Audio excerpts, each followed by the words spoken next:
In this week's Parsha, we read about great many things that happen. And one of those things is that Yakov, our third patriarch, our father Yakov, is running away from Eretz Israel to Haran, where his relatives, his uncle lives. And he gets married to not one, but two women. And he has a lot of children. In fact, he has 13 children. He has 12 sons and one girl. And we go over all the births. Obviously, it takes over several years. And it's not just the two wives, because at some point, the two maidservants of the wives also join the fold of the family. And he ends up, although he only wanted to marry one woman, just like his father and his grandfather, they all initially wanted to marry just one woman. But in his case, it's the most extreme case of not having what you wished for in the beginning. He's being forced to marrying the older sister of the woman he wanted, and he ends up also having children with their maidservants. And that's how he ends up having 4 different wives and like I said, 13 children. So what we want to do in this class is we want to go into the details of the story. Exactly who comes first, who comes second, who comes from which wife, in what order exactly, because they start and they stop, and one of them doesn't have children at all, and the other one has them and then stops having them, and then the maidservants come in, and it's not the exact order.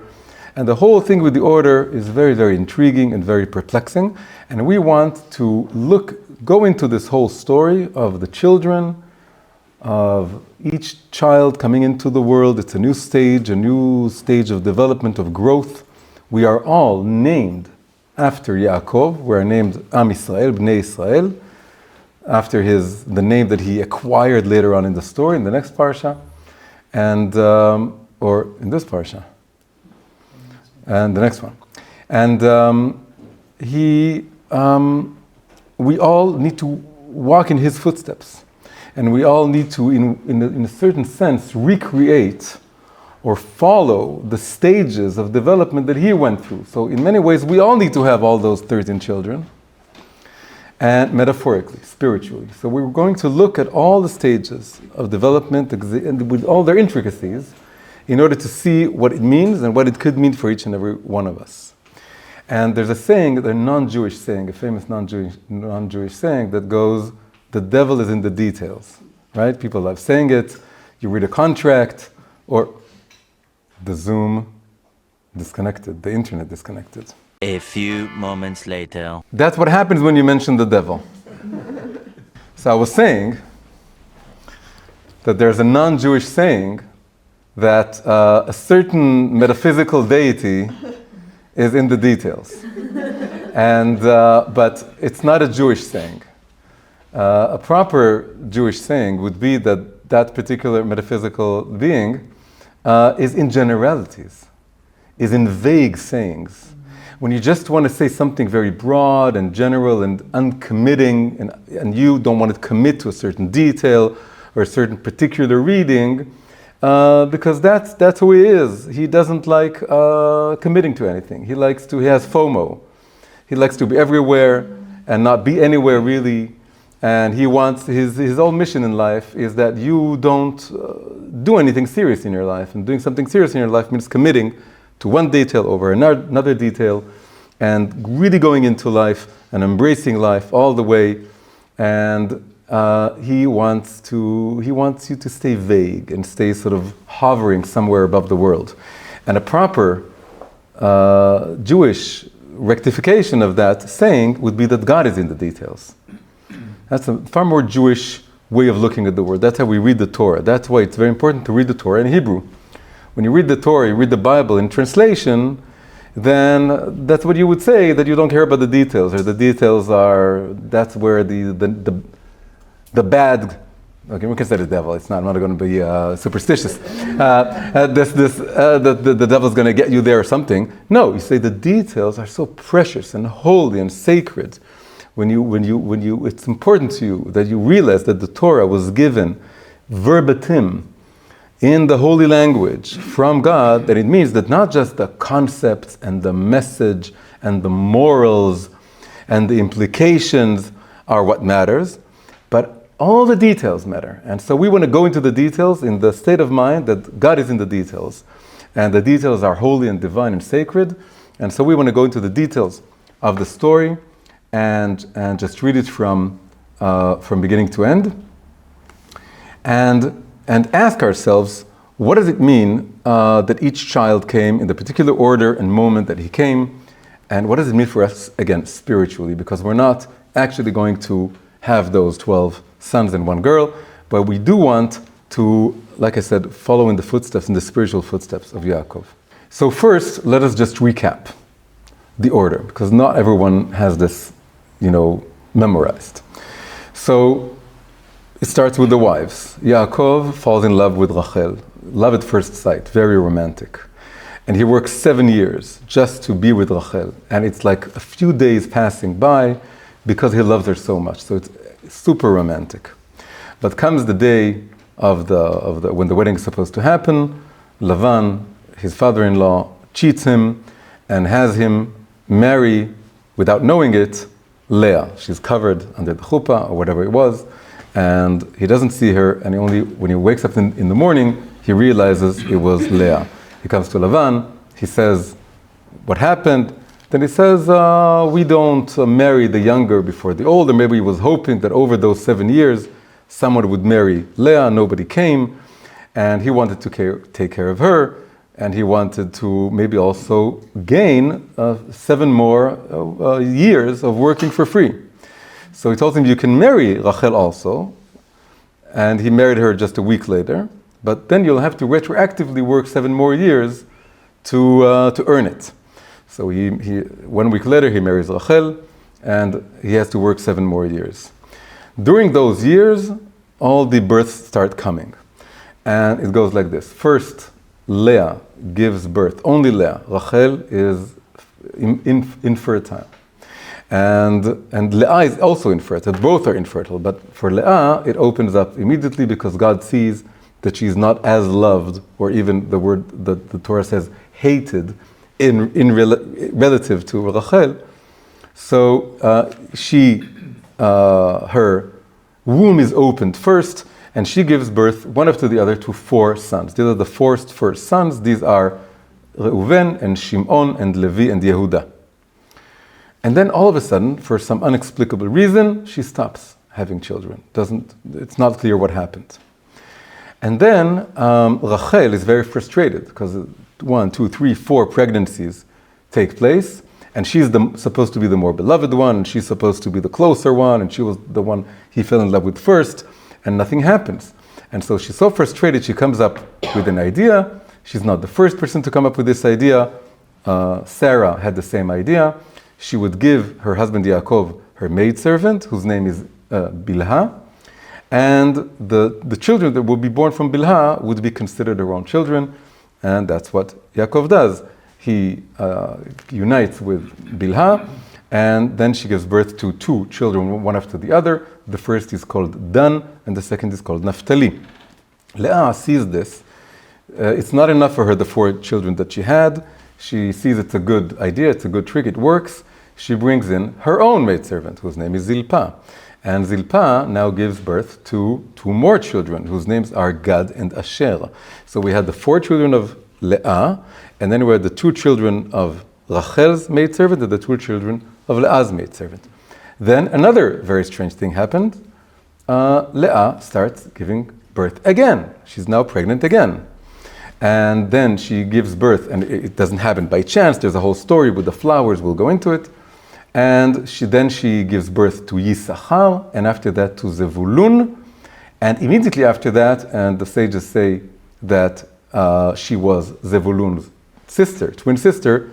It's Dinah, the girl, the one girl. She doesn't have a tribe named after her, but she's also born. So now, not one after the other, but now Leah has 6 boys and 1 girl. This is a very symbolic numbers in Kabbalah, because if you examine, you look into the Kabbalistic sephirot, Then the bottom part of the sephirot, which has to do with the emotive faculties, it's made up of 6, relatively speaking, masculine attributes, and then 1 feminine one. It also corresponds to the 6 work days, which are more masculine, because we're very active, we're changing the world, we're dominating the world. And a Shabbat day, which is a feminine day, which is letting go, letting the world be as it is considered the feminine day. So just like we have the 6 days of the week and the Shabbat, we have 6 masculine emotive sephirot and the 1 feminine emotive sephirah. Same goes for the children of Leah. So it's very archetypal, the whole story here. But there was a stop. There was 4, and then the stop, and then 2 more, and then the girl. And then the biggest miracle happens. Finally, Rachel gets her turn, and she has 2 sons, one after the other. First she has Yosef, and then she has Binyamin, and she dies at childbirth with Binyamin. So it's the end of the progeny of Yakov, and it's also the end, unfortunately, of Rachel's life story.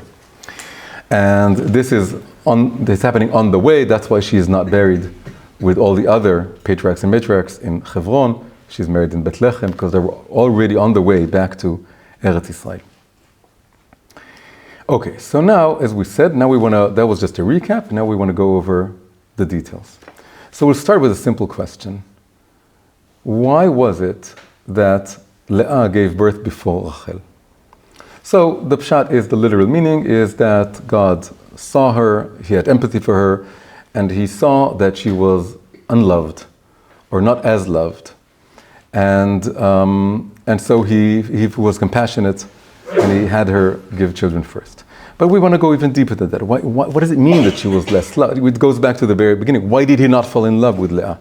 Why did he fall in love with Rachel? There were 2 sisters.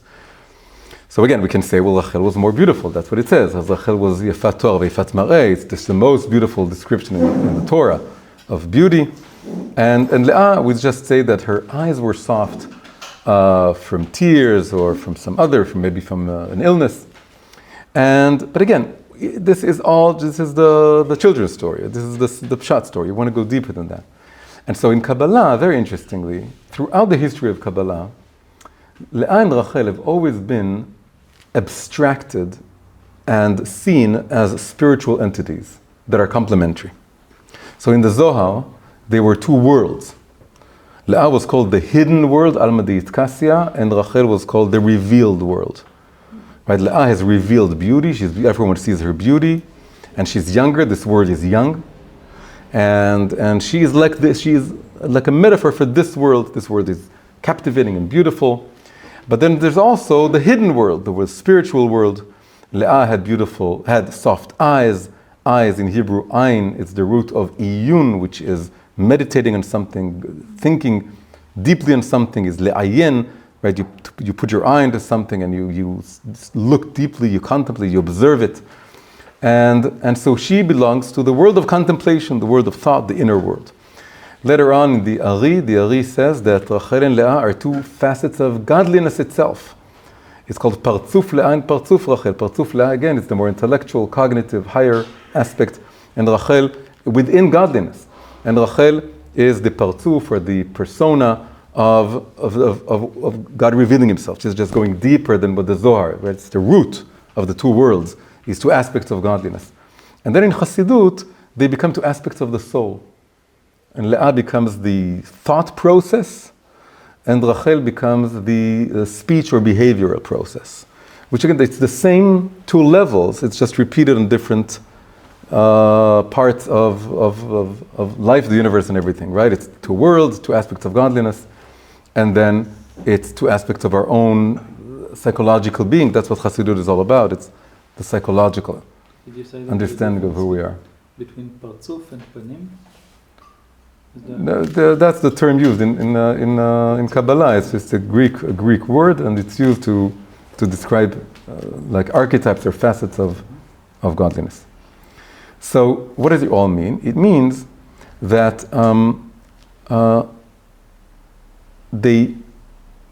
when Yakov marries these 2 women, he's really trying to come to terms with these 2 parts of the world, of God, of himself. And they are usually corresponded to the two feminine letters in God's name. God has a 4-letter name, the Tetragrammaton. It's Yud, and then Hey, and then Vav, and then Hey.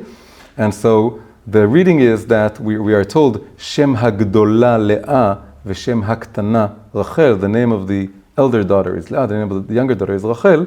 You can read it as saying, Shem Hey Gedola Le'ah, the bigger Hey, or the first upper, more dominant Hey of God's name, which is part of the name Yud K, right? The first 2 letters are a name in and of themselves.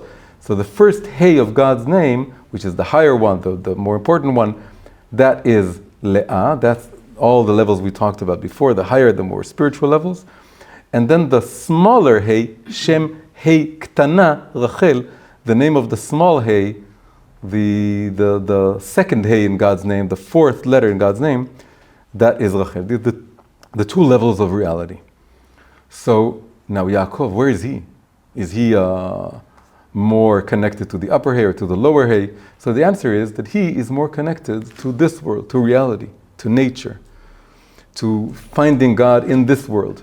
When he will acquire the name Yisrael, he will also be connected to Le'ah, to the supernal world, to the hidden world, to the spiritual world, to the contemplative aspect of godliness and so on. But he's not yet called Israel. He hasn't acquired that name yet. He's only Yaakov. Yaakov, that's his given name. And Yaakov naturally, immediately connects to Rachel. He loves Rachel very much, because Rachel, she's like his zivug. She's like his natural-born spiritual twin. But Leah, he doesn't understand what she's all about. So the idea is the following. The idea is that children. Now, what are children? What does it mean to have children? So to have children means that now it's all spiritual. So when we're contemplating something, we're learning something, we're advancing in something, we're going deep into some topic, some subject. Having children means that it works within us. It procreates within us. Something new emerges. Something new is born within our own hearts and souls, right? If we go and do something and nothing happens, nothing changes, we're the same, then it's like we're sterile. We're not having children. But if we go into a project, learning something, and we have a chidush Torah, right? A novelty comes along, we have a new interpretation, a new idea, that's like a child being born. So why does he have children with Leah and not with Rachel? He has children with Leah because you only give birth to something new within yourself when you're struggling to understand something you don't yet understand. Rachel is familiar. Rachel is like a sister. He knows her. They know each other naturally, very easily. Leah is a challenge. Leah is, he can't crack her code. He doesn't understand what she's all about. He doesn't understand why he's married to her. He doesn't understand the way she thinks, the way she makes decisions. The whole story it's like a riddle for him. So contemplation, what we call hidbonenut, right? The upper Hey that is associated with, it goes along with the sephirot of Bina. Bina is an intelligence. It's also understanding. It's also trying to to contemplate and understand something. Hitbonenut. So hitbonenut, what is hitbonenut? Hitbonenut is when you feel that something has some meaning, but you don't know what it is, and you're trying to chase it. And you're chasing it, and you never get there. But you're chasing it more and more. And the more you chase it, the more there's a struggle to understand something that you don't naturally get. If you naturally get it, then you had the child before, or there was no child, it's just you. But when there's something is like a riddle or a challenge, a conundrum that you have to unfold it, you have to open it, that's where the sparks start happening. So very interesting. That's the reason he doesn't love her. He doesn't love her because he doesn't understand her. He doesn't understand her because she belongs to a higher realm than he inhabits at the time. So he needs to, and 4 children come out of this, one after the other. Right? Because he struggles to understand what she's all about. There's a tension, there's difference, there's trying to look behind some curtain. And this journey and this tension creates and with Rachel, because they understand it, they see eye to eye. They perfectly understand one another. They have no problem understanding one another. So no children are born because everything is so simple and natural. When is it going to change? When they start fighting later on. They start fighting, that's the beginning of a change. But if before they fight, in this sense, the fight is a good thing. Finally, they're being confronted in some more meaningful way than just being infatuated like young lovers. Okay, so now let's go over the children now. So the first three, we said that Leah corresponds to Binah, which is a high sephirot, a cognitive, intellectual sephirot, just like she herself represents this whole world. And then we said that she is going to have 7 children, 6 sons and 1 girl, and that they correspond to all the 7 sephirot just below Binah. Binah gives birth to the 7 days of the week, or the 7 emotive sephirot. So the first 3 are the first 3 emotive sephirot, and they're called Chesed, Gvura, and Tiferet. Chesed is love, loving kindness. Gvura is might, or it has to do with awe of Hashem. And then there's Tiferet, which is the balance. And so here, Reuven is an expression of God's love, which is something you see. Reuven has to do with eyesight, vision. Reuben, my son is born, I can see it coming into the world, I can see manifest God's love to me. So when you start contemplating God and your connection to God and God in the world, the first thing you experience is that God loves you. He gave you life, and He gives you start appreciating, you start being grateful for everything you have. And you see the light of God coming into the world. And then there's Shimon, and Shimon has to do with Gvura or Yir'ah, fear. And there's a verse, Hashem Shamati Shim'o Yareti. And that shows, Hashem Shamati, I heard God, Shim'acha Yareti, your room or your sound, your voice coming into my ears, it awakens an yir'ah, fear within me. This is from Chavakuk. So that's the second one. And then the third one is called Levi. Levi has to do with accompanying or walking together with or being together. This is like cleaving to God. When you have both love and fear, these are like the 2 wings of the soul. And when they come together, you can fly up to Hashem. You can be with Hashem. You can lelavot et Hashem. So these are the first 3. Now, why am I pausing? I'm pausing because on the face of it, she wasn't supposed to have more than 3 children. Why? Because if Yaakov is destined to have 12 sons, to become 12 tribes, and he has 4 women, 4 wives, each one was supposed to have 3 children. It didn't work out that way because Leah had most of them. But it starts here. She had 3, and now what happens? So this is the next stage. What does she have more children? So we can say, well, God made the decision, but she has to want it. She has to pray for it and be there, and we know that she's a prayer because a praying person, the praying type, because her eyes are soft from weeping, and it's not regular, it's tears of a prayer. So she desires more. So the explanation here, and I should have said in the beginning, this whole thing is based on the class Rav Ginsburg gave a few years ago. I'm repeating it, I'm explaining it, I'm opening it up, but it was given about, I think, 11 years ago. So, or 12. Yeah, 12 years ago.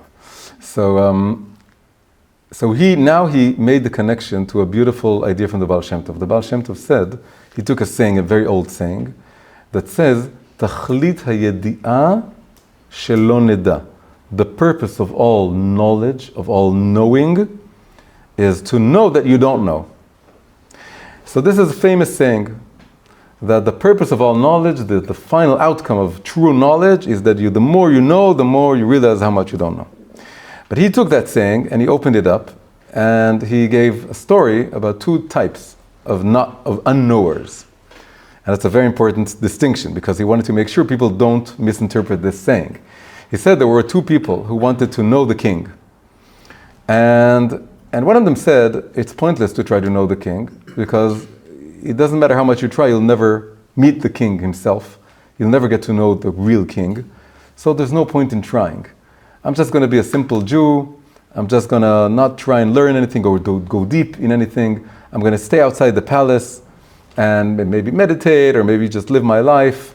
And I believe in the king, but I'm not going to try and get to know the king because it's no point, right? The purpose of all knowledge is that you don't know. So I don't know, I'm there. And the other one says, yeah, but I don't think that's what it means. It means you have to try and know them. And the more you try, the more you really know that you don't know them. So he goes into the palace and starts going room after room and going over the libraries and going over the paintings and asking the people who work with the king. And he goes deeper into the palace and he learns a lot of things. He becomes very wealthy in knowledge.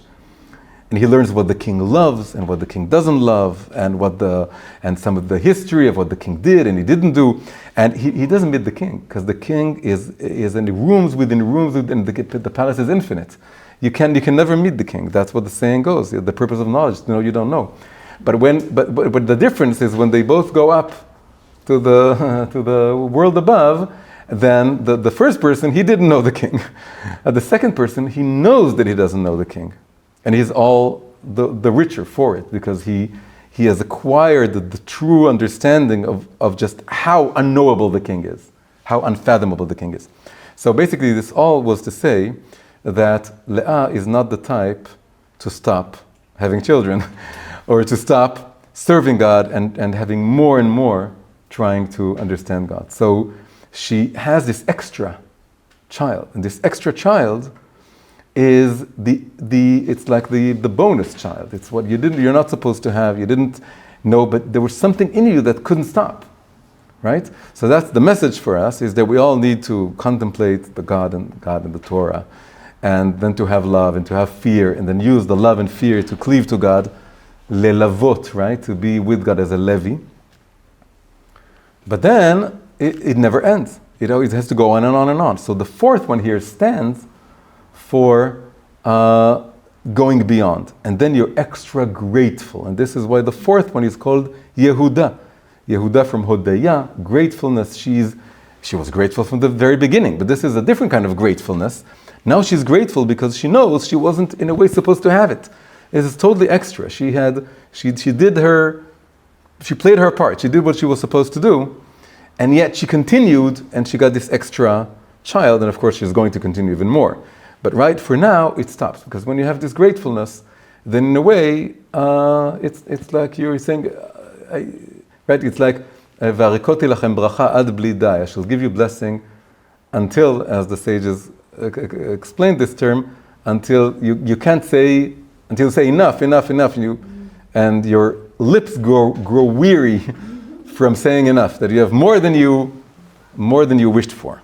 So then something stops. And there's a question here of how come, if the whole point of Yehuda is that it's the fourth one, and it's coming later, so if Yehuda is the fourth one, how come he later on is upgraded to number one? Because later he's going to become the first camp to lead the people in the Exodus and all throughout the wilderness. And he becomes the first Nasi to bring the offerings in the inauguration of the Mishkan tabernacle.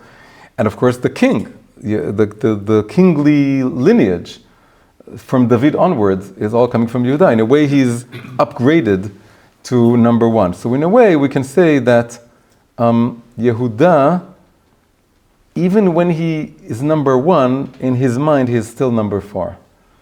He's still the youngest, at least of that group. And that's all served David HaMelech. David HaMelech was the one that was mentioned. He was the youngest one, and they didn't even consider him. It's like their first Cinderella, and no one even thought of him. And then he ended up being the king, and he was small, and he went over Goliath. And the whole kingly, which is for us, is how do you be a leader? How do you become a leader? You become a leader by not wanting to become a leader. You have to be constantly grateful. You're saying, I didn't deserve this. I wasn't supposed to be born. David was also not supposed to be born. Right? It starts with Yehuda. Yehuda was not supposed to be born to Leah, in a way. David was not supposed to be born at all. They all carry this feeling that I'm grateful for every breath that I have. And then you can become a leader. And these are the same, by the way, happened with the Lubavitcher Rebbe. The Lubavitcher Rebbe did not plan to become a Rebbe. He wasn't supposed to become. He was the second son-in-law. He wasn't the son. He was the son-in-law. He was the second son-in-law. His father-in-law died abruptly, and he didn't want it. He refused it all the time. And in a way, that's the best leader, because you know that he's untainted by any kind of ambition to become famous or to lead, right? It's almost impossible to find a leader like that in the world, because most politicians got to be politicians because they were very ambitious, and they wanted it. And it's almost impossible to get to the top. But when you find the accidental leader, or the leader that was called upon to become who they were supposed to become, there's something far more pure and beautiful about the way it happens. This is the message that we get from Yehuda. Okay, so, and then she stops.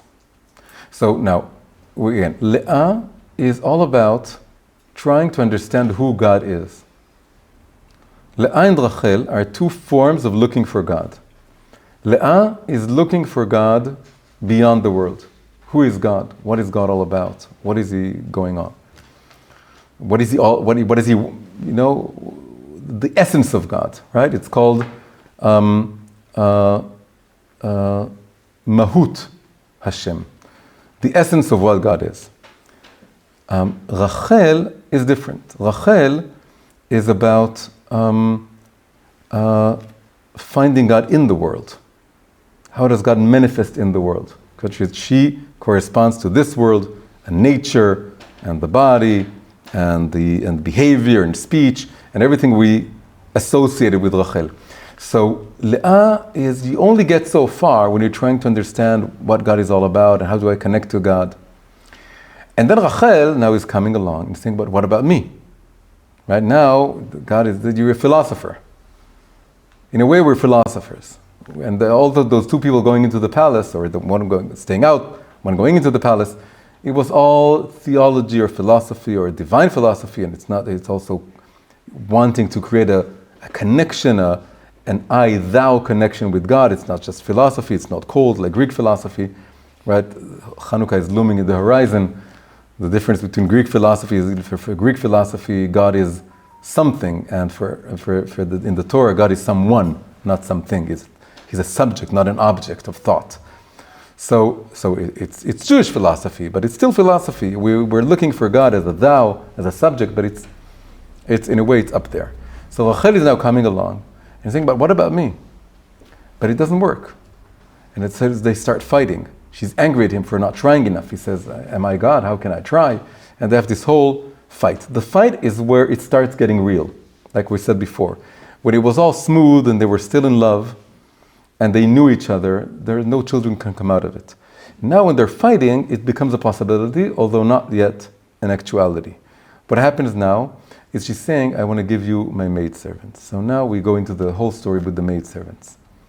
So one of the most beautiful explanations for what do the maidservants symbolize, what do they stand for, is, and Rav Ginsburg has been going on about this for years, and we had a whole book on Torah and science that took this idea very far. If Leah and Rachel correspond to the hidden of things, that's Leah, and the revealed aspect of things, that's Rachel, the same thing also applies to the Torah. We spoke about the world, we spoke about godliness, we spoke about the soul, but they also correspond to levels in the Torah. Leah is the hidden aspect of the Torah. It's like the esoteric wisdom, it's like Kabbalah, Chassidut, it's the hidden wisdom, the contemplative, deeper wisdom, and Leah is the revealed level of the Torah. Rachel, sorry, yes. Leah is the hidden, and Rachel is the nigle, right? We have nigle and nistar. So Rachel is the nigle. It's the halacha, it's the pshat of the stories. And it goes down to what you need to do. So what do the two maidservants stand for? So the maidservants are not Torah.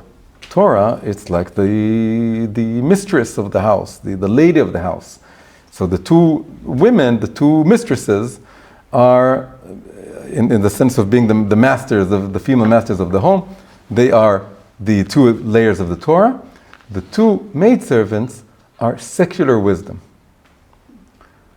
And so Yakov is like the learner, and the learner is married to two women who are important women, ladies, and they're the two levels of the Torah, and they have maidservants. The maidservants are all about going to the marketplace, buying the things, we're doing all the mundane things. So they're like secular wisdom. So now you have two secular wisdoms. So Bilha, the maidservant of Rachel, what would she be? So Bilha would be natural sciences. If Rachel is all about the revealed world, but she's Torah, she's not physics or biology or chemistry. She's the Torah, the revealed Torah. So Bilha, her maidservant, would be the natural sciences, looking at the world, at the physical world, and trying to see what truth it hides, what truth we can discover in this one, divine truth, the laws of nature. So many amazing things you learn from nature.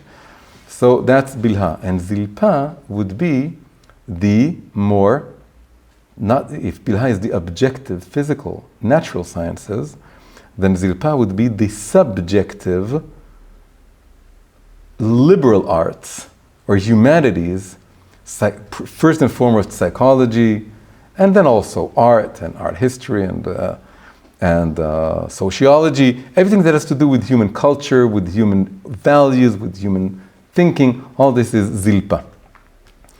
So now comes that we had so much of divine contemplation with Leah, so now comes the turn of Bilha.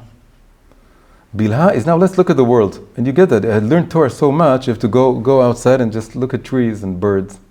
Right? That's the dynamic here. The four children of Leah, it's like when you're Baal Tshuva and you're going to the yeshiva, you're thinking about God all day, and then at some point you have a headache. And after you have a headache, you have to go out and clear your mind. And then you look at the flowers, and you look at the trees, and you look at the birds, and you look at the cats and the squirrels, and you're reminded that God is also in nature, not in the revealed aspect of the Torah. Now, of course, if you're also studying the revealed level of the Torah all the time, you're studying halacha, whatever, but as you see, it really comes at the very end. To really, really appreciate the Torah as something very practical, that's Rachel giving birth at the very, very end. Maybe he studied halacha and, the pshat and all the mefarshim, the commentaries, all those years. But it really hits him at the very, very end. But we're not there yet. So now he's trying to connect to God, and now he's going out into the world and just looking at the world. So this is Bilha. Who's the first son that Bilha has? His name is Dan. What is Dan? Dan is din. Din is judgment. Is when you look at the world, you look at nature, you start differentiating. So you have the sky and the earth, and then you have physics and chemistry and biology, and then you have this element and the other element, and then you start. That's what science does. It cuts up the world. You're not just looking at the world as a. And so Dan, Danani Elokim. Elokim has the numerical value of Hateva, right? Is you start seeing the Elokim within Hateva, within nature. And this is Dan. Dan is very grounded, very down to earth. Also the tribe of Dan, that's their type. They're they're the most populist, we can say, tribe. They're the simplest people. They tend to be rash and sometimes violent. Shimshon is coming from Dan. There are a lot of stories about Dan that they were at the very end. Anyway, they're like the very simple Jews. So they're very grounded. Here it becomes a scientist. It's not very intuitive, but we're abstracting the whole thing. So Dan here becomes seeing God in the details of nature, right? We said God is in the details of the Torah, like we're going over the whole details here. God is also in the details of nature. So then you have Dan. It's just looking at the world and seeing all details. This is divine, everything is divine. Everything that's happening. It's also looking, not just being a scientist, it's also looking at divine providence, hashgacha pratit. Every detail in your life, right? God, Dan is to when you have a court and then you have, how do you call the actual judgment? Yeah, but not judgment. It's what you're supposed to do at the end, what you're told to do. Din is judgment, but there's another word for the verdict. So there's a verdict, and the verdict is that I needed to be here, I needed to be there, I needed to have this and that, and sometimes it's good, sometimes it's bad. But the whole thing is to look at it, that this is what God decided at the very end. That was his psak din. The psak din, the verdict, is that I need to go through this accident. So I had this accident, and I need to justify the din of God, right? I need to say God is in the details, it's everything. So that's experiencing God through the details of life. And then we get Naphtali. Why Naphtali? Naphtali, the verse that we have, didn't look at the verses, but the verse that we have with Naphtali,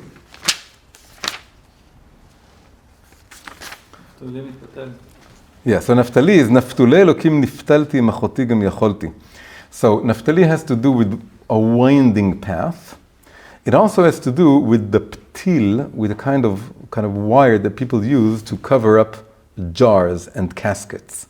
When you cover it up, you need to have like a little ribbon. Today we use rubber, they used all kinds of material that you put it and it sort of, again, the lid sticks into the casket. And so this is, and it winds. That's why it goes together with something that winds.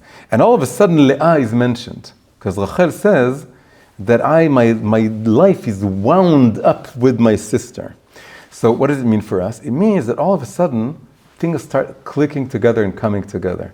You look at all the details of your life, and you see that this led to that, and led to this, and you look at your life, you look at your life story and other life stories and how they all intertwine, and you see that it all comes together. First you looked at the details. With Dan, it's just looking at the details, separating. Naphtali has to do with connecting, putting together. So now the details come together, and then you see God's hand operating through life, through the world, and leading you from one place to another. And then all of a sudden, it connects with Leah. Leah is, again, seeing the transcendent God that's beyond the world. You see God's face reflected in the waters of reality. When it all comes together, meshing together, then all of a sudden, niftalti im achoti. I'm wound up with my sister, and all of a sudden I learn Kabbalistic secrets just from observing my life story and how divine providence, Hashgacha Pratit, operates in nature. So these are the two daughters of Bilhah. Now comes Leah and she's envious. And she says, I don't have children anymore, but I also have a maidservant. Her name is Zilpah. And here we have something very interesting. Zilpah, there's no mention of the pregnancy, only of the birth. If you go over, everyone, it says, Vatahar, Vateled, Vatahar, Vateled. She was pregnant, she gave birth. She was pregnant, she gave birth. With Zilpah, both children, right, it's Gad and Asher, it's just Vateled. No pregnancy. Why is that? So there's a beautiful explanation for this. The Pshat explanation is that Zilpah was really the younger maidservant. How did she become the maidservant of the older sister Leah? It was part of the cheating. When Lavan gave Leah to Yaakov, it said on the night of the wedding that first he gives her Zilpah and then he marries her. Zilpah that was part of the trick. It made Yaakov be under the illusion that he was marrying the younger children, the younger daughter.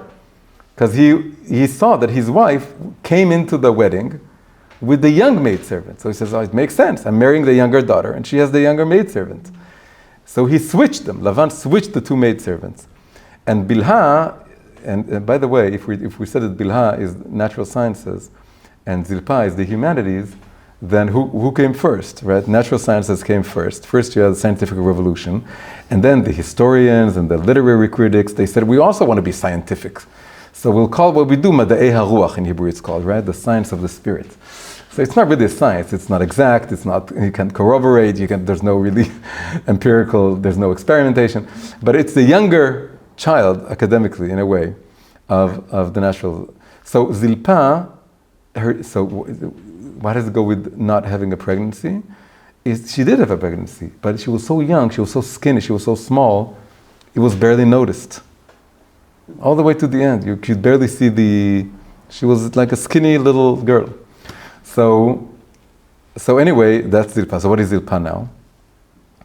So just like before we had Dan is the laws of nature and the verdicts of Hashgacha Pratit, what you have to go through. God talks about spiritual influences. God is synonymous to mazal. Mazal is translated as luck, but it's not just luck. It's the spiritual roots of things.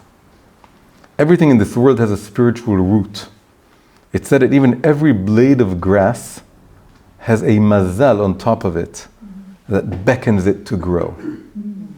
And the mazal is like a god. God, it's interesting that today in English people say God, God, God. And it's just one tribe. It's just and it's not just one tribe, it's the tribe that has to do with like angels or supernatural powers that stay in. It's a residue of idolatry, in a way. The fact that in English, the most dominant language in the world, the word for Hashem, the main word, is God. It's written with an O, but it's pronounced in America, it's pronounced just like God. And anyway, it's the same two consonants. So it's a residue of idolatry. Why? Because in idolatry, you don't have a capital G God, the Lord, Havaya, Hashem, above the world. You have all these gods, angels, spiritual powers. And every tree and every river has their own God. Every blade of grass has their own little angel or spiritual deity that's above it. So the fact that everyone goes into the word, even Israelis now, they say, oh my God, all the time, right? It's hearkening in a way to the fact that it's from this polytheistic worldview that there's tons of little gods. So you can write it with the capital G, but the fact that in Hebrew it comes from the word God. So anyway, now that we studied sort of nature, we sort of lift our eyes, right? Because we were a little bit burnt out by the Torah in a way, because from Leah, now we're into the maidservants. We're into looking at the world. So first we look at the bottom half of the world, we look at the physical world. Now we're looking at the spiritual world. And the spiritual world is looking, as you saw all kinds of natural phenomena. Now you're looking at the... What was that? They listen. They listen. I might have said something which was something like play the podcast or whatever it was. Whatever I said, I don't know what it was, but it's spooky. So that was the God, right? Every blade of grass has its God, every mazal, and also the phones also. They have there's a little angel, a divya, a little devil, that's behind it, and it makes it, and it's listening to you, and then it gives you the ads of what you. So we need to see the whole technological landscape that we're now surrounded by as a reflection of spiritual. That's exactly the transition from Dan and Naphtali to Gad and Asher. So God is looking at the spiritual root or meaning of everything that's happening in the world, right? You're looking at the spiritual meaning of things. And this is going into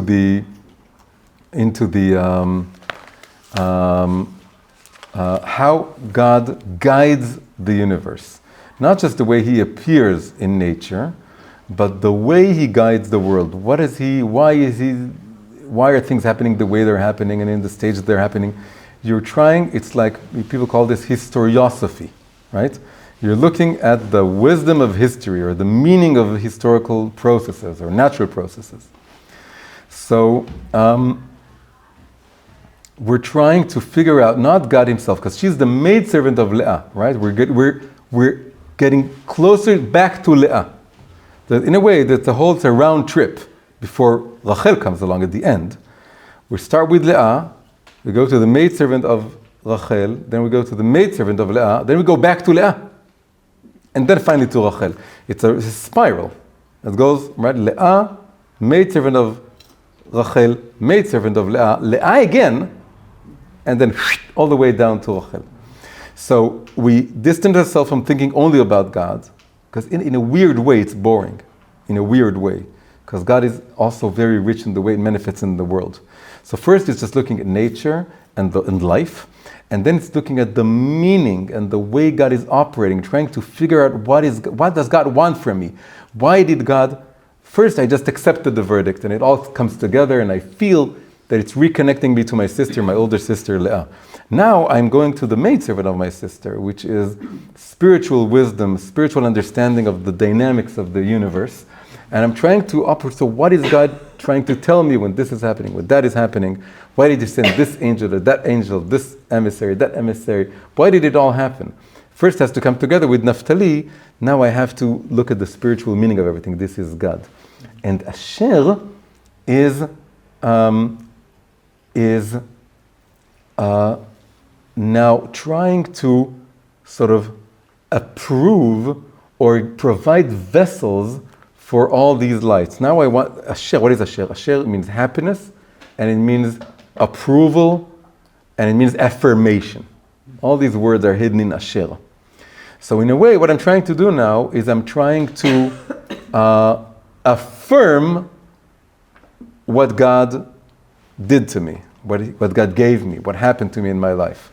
First, we're just looking at God through nature, and then I'm looking at the meaning of it, and then I'm saying, okay, so now if that's what God wants and the way He's operating, so I need to live accordingly. I need to synchronize or align my life with all the spiritual insights and concepts that I discovered in the world. It's very abstract. I hope I found an example soon, so I make it less abstract. But the idea is that another thing that's happening here is that there's sort of lights and vessels that are playing.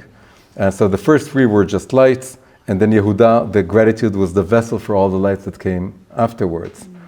And then we had the looking at the world, and that was the light, the dan, and then Naphtali was it all coming together, that's the vessel. And again, God is a light, the spiritual meaning of what's happening, and Asher is the vessel.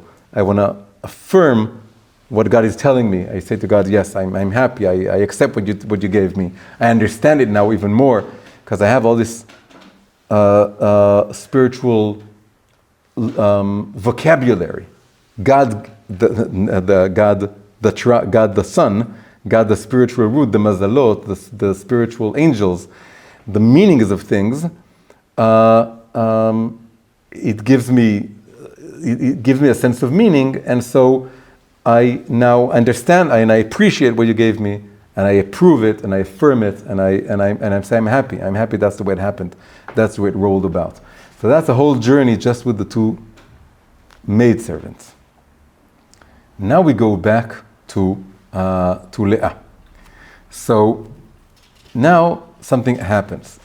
She doesn't just go back to her giving birth by accident or by something that's happening. It goes, her first son, Reuven, he's now, it's not clear how old he is, but he's a young man or a boy, right? All the other kids were born, so he must be at least a teenager. And he's going to the field, and he's picking up flowers that are called the dudaim. And sometimes, I looked it up, the translation, sometimes it's translated as mandrakes, and sometimes as love flowers. Why? Because dodim, is love. The word yadid, friend, is really lover. In the Song of Songs, you have the dod and the ra'aya, the lover and the wife. So dudaim is like two lovers, and it's very similar to the word dodim.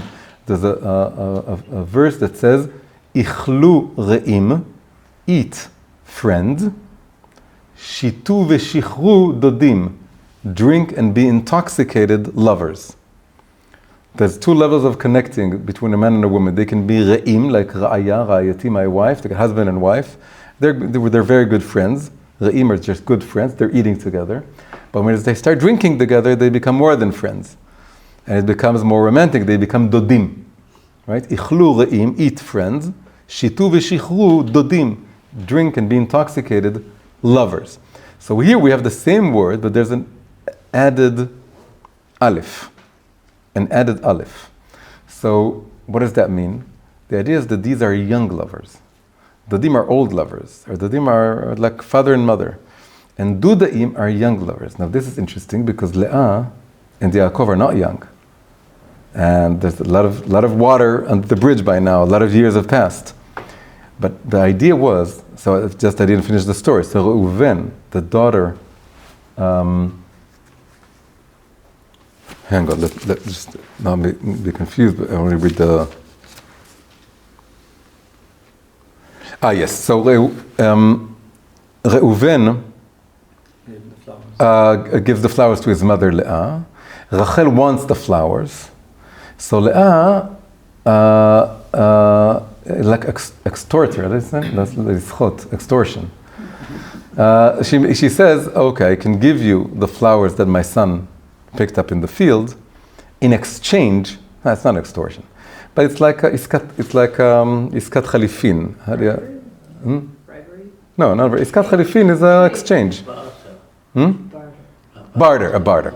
So she has, I can give you my son's flowers in exchange for being with Yakov. Because Yakov, the status quo was that he was with Rachel. Because she's the woman that he loved all these years. Only when he receives the name Israel does he really, really finally falls in love with Leah. That he's been married to all along. Or he appreciates her, we can say. But he... Is that a midrash, or where is that written? It's in Kabbalah, Israel, the name Israel, the level within Yaakov that's called Israel corresponds to the level of Leah. And that's why ultimately he's buried with Leah in Ma'arat HaMachpelah.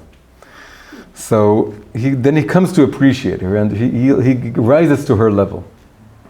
Yaakov is on the level with Rachel and Israel is on the level with Leah. When he's not yet called Israel, he doesn't understand what she's all about.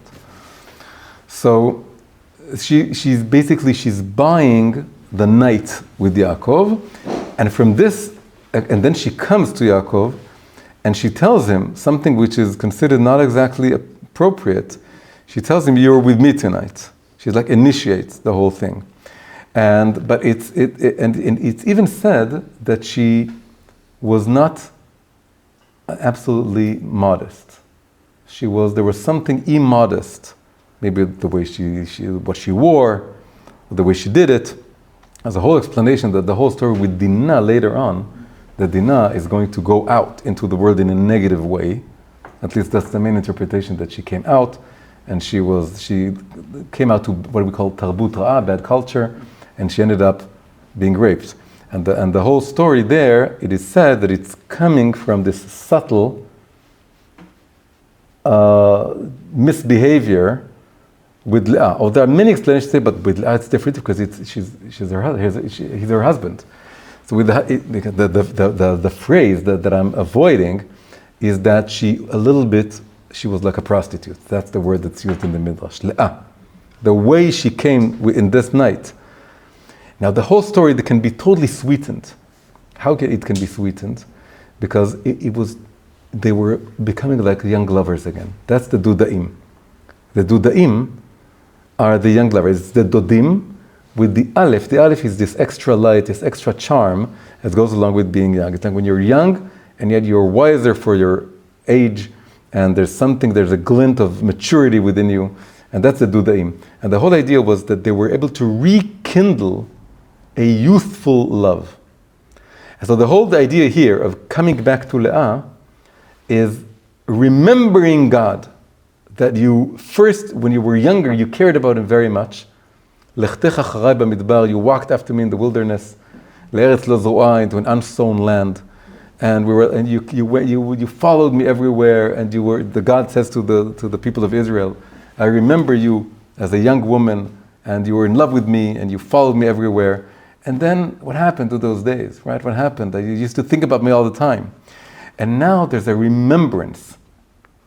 And so Leah seducing basically Yaakov, she bought the flowers, she sold the flowers in order to buy the night, and then she comes to him and she initiates this whole thing. And this is like the woman seducing the man. This whole story here is basically God sending like a message to us. Remember me. Don't forget about me. I want you to reconnect to me, right? Because Leah is all about contemplating godliness itself and connecting to God. And connecting to Hashem. So she is seducing him, and there's this rekindled love. And what comes out of this is basically this is God, the transcendent God beyond the world, the Hashem, that Leah is all about, addressing and connecting back to the material world. This is the difference between the first 4 children of Leah and the final 3 children of Leah. Because now what's the name of the child? Issachar. Issachar is yesh sachar. There is a reward. The reward is, that's like now the Torah is coming into the world basically. Before this, it wasn't really the Torah. He was studying divine wisdom and connecting to Hashem, connecting to nature, connecting divine providence. Now suddenly the Torah is coming into the world. This is the Issachar. Issachar is the scholar. Issachar, the tribe of Issachar, he's the main scholar. He's considered the wisest. They were the greatest sages, the greatest scholars. They could understand the moon. He's later on. He's called the Chamor Gerem, like a donkey who carries a lot of books, who learns a lot of Torah. Issachar is the great scholar. So this is the Torah coming into the world, and this is the Issachar, the reward from looking for Hashem, trying to connect to Hashem. So now it's the transcendent God of Leah, but now he's reconnecting into the world and giving you something. We are a yesh. We are a yeshut. We have ego, we have bodies, we have objective reality. We are a yesh. Ein, nothingness, that's like beyond the world. And yesh is in the world. And so yesh sachar is a reward to someone with an ego, with a body, with physical existence. It's connecting to the world. And then we have Zebulun. So if that is, it's every time it's the light in the vessel. Studying with the maidservants, it was light vessel. So same here, it's the light of the Torah, and then Zebulun. Who was Zebulun? Zebulun was the person who worked in order to finance the Torah study of Issachar, right? They had a deal that Zebulun would be a merchant and they would earn the money, so Issachar could study all day long. And Zebulun is also hinting about the Beit Mikdash, the Holy Temple. So the Beit Mikdash is what houses the Torah, the light of God in the world. So we have the light of the Torah, and then we have the other brother, which is reconnecting it all into the world. So first we had the lights of Reuven, Shimon, and Levi, and Yehuda being the vessel, and then we had light vessel, and Leah continues this with an even higher light, the light of the Torah, coming into the world, and then we need to build a house for this to contain it. We need to work. We need to earn a living in order to facilitate all the lights of the Torah to come into the world. But it's still not over. And Dinah in a way is a continuation of Zebulun. Dinah is the twin sister of Zebulun, and she follows him. There's a lot of stories about Dinah, but it's too much for one class. But Dinah here is that we see that Zebulun leads into the feminine level, which is the most grounded. Right? It's the most grounded level. She's the only daughter in the family. There's a midrash says that they all had twin sisters, but the pshat, there's only Dinah. So Dinah, we're back to Dan, by the way, interestingly. Dan was about nature, about the world. Dinah is the female makbilah, the female parallel of Dan, and now it's taking the laws, not of nature, but the laws of God, the dinim of God, into actualization. And then we have the most interesting thing of the whole story. Yosef and Binyamin, Rachel finally, after all these years, she brings in the two youngest children, and we know that Yosef is the most precious to Yakov, and he's going to be the main protagonist of the whole story going forward, much more than all the other ones. So what's this? He's almost the last one. He's called the Ben Zkunim.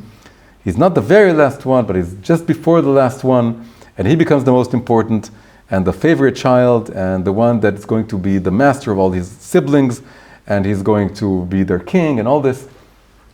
So if we had lights and vessels, then Yosef, who's the only one who was a prophet, who could interpret dreams and be in communion with Hashem in a way that we don't see with all the other siblings, that he said this is what God wants, he could understand the dreams of everyone. So he is like a revelation of what we call, not the or, right? We had lights and vessels is orot and kelim. But the orot come from the ma'or, the source of light. Yosef is a revelation finally of really God himself. God himself beyond Rachel, beyond Leah, beyond everyone, is the revelation of God's face in a way, God's will. I connect finally that all these lights, it was coming from one source. And that's why all the brothers later on would bow down to Yosef in the dreams as the sheaths of wheat or as the stars, and they all bow down to him because he, in a way, it's not him. He's just a conduit, but he's a conduit for, in a way, God's light directly coming into the world, and it breaks up into all the multicolored dress that he has. It's like the white light coming into the world, breaking up through a prism to the spectrum. And so this is the white light of the Ma'or, the source of light. And then Binyamin, because it's called the higher tzaddik, the lower tzaddik, he becomes the vessel for the Ma'or. The younger, the sweet kid who doesn't really have a story, but he's going to house the Bet Mikdash in his portion of the land of Israel, where the Bet Mikdash itself will be. We spoke about Zebulun. The name Zebulun connotes the Bet Mikdash, but the actual Mikdash is where, in the land of Binyamin. So Binyamin houses the light of Yosef. So what happened was, we went up to Leah, down to the maidservant of Rachel, up to the maidservant of Leah, back to Leah, back to Rachel, down to Rachel, finally, with Rachel giving us the highest light and the bottommost vessel. We have God himself coming into the world as Yosef, shining into the world through Yosef, and the actual Bet Mikdash coming into the world through Binyamin. So it's like it bookends, or it comes at the end, but we fly all the way up and all the way down, and it sort of pulls everything together. And it exhausts Rachel, and she passes away with the birth of Binyamin. So, a lot of details. God is in the details.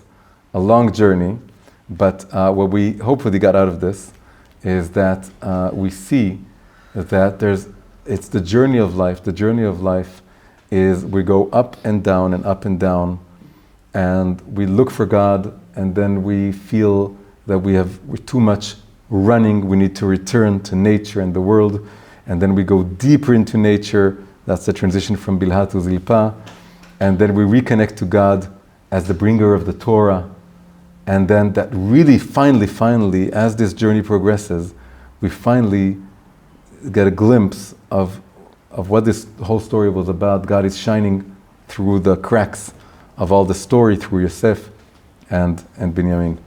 So Bezrat Hashem, may we merit to even a little bit experience this in our lives, even if it was just a few elements from the story that you're able to recognize in your life and it chimes with you as a dayenu. It should be enough. We should be grateful.